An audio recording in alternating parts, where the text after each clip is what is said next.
So it's the first Samsung Galaxy Unpacked of the year, and you know what device was launched? The Flip.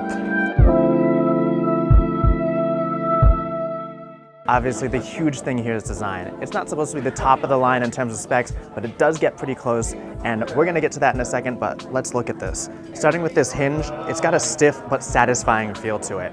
It's not going to just flip open like any flip phone would. You're gonna have to give it a little extra nudge, like we saw with the Motorola Razr, but what's really key here is that there's folding glass in here, so it should be very durable. The hinge is almost completely hidden, and when you open it and when you close it, you really don't see any sort of crease. You don't really see any sort of gaps either.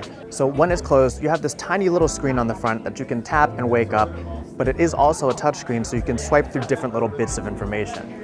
You can swipe through text messages, answer or reject phone calls, but the key thing here is that you can actually use it as a viewfinder by just double-clicking this power button, which kicks you right into the camera, and then you can take a quick selfie with the volume key and open right up into the camera app. Speaking of opening this up, if you open it up only about halfway, you'll see that the UI actually changes into a kind of a dual screen mode. This is called flex mode, where in the instance of the camera, you'll have all of your controls at the bottom, and at the top, you'll have your viewfinder. Same thing with the gallery, where if you go in, this becomes kind of a touchpad where you can swipe through all your photos and look at them this way. Google's worked with them as well to get a few different integrations. So YouTube, for instance, keeps comments at the bottom here, while you're looking at a video at the top. You can also use this for multi-window so that you can do a little bit of the multitasking that you've seen on the Galaxy Fold, but in a smaller form factor on this Galaxy Z Flip. So one of the best things about this is when you have it flipped open, it just looks like a regular phone. The bezels are relatively thin, and you have that punchy Super Amoled display that Samsung is known for. The best thing is, it's covered by glass now, which is something that the Galaxy Fold was not able to do. This is a first in the field. So as I mentioned, it's not quite the top tier when it comes to specs, not like the Galaxy S20 Ultra.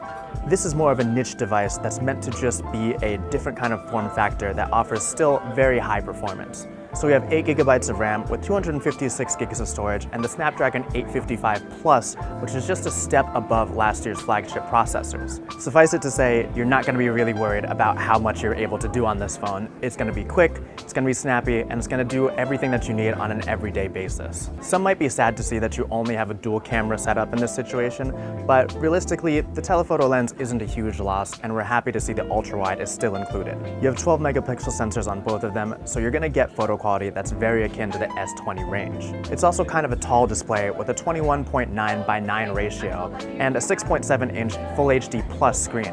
So not something that you're going to be able to see a huge difference in terms of screen quality, sharpness, or anything like that.